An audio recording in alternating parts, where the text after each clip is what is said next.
بے نظیر income support programme کے ملازمین کے کانٹریکٹ میں توسیع اور دوران ملازمت وفات پانے والے ملازمین کے لواحقین کو معاوضہ دینے کی منظوری دے دی گئی۔ مزید تفصیل بتائیں گے سمیع اللہ۔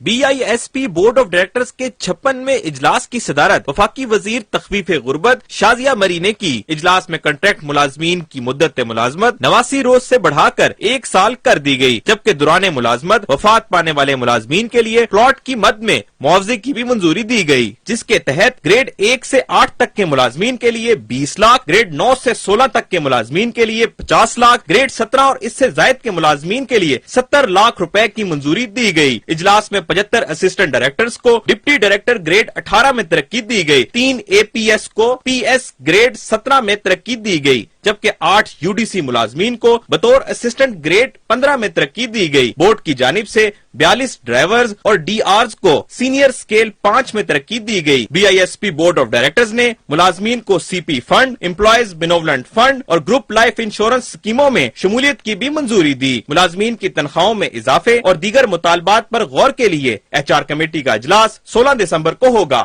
سمیع اللہ، پاکستان ٹیلی ویژن نیوز، اسلام آباد۔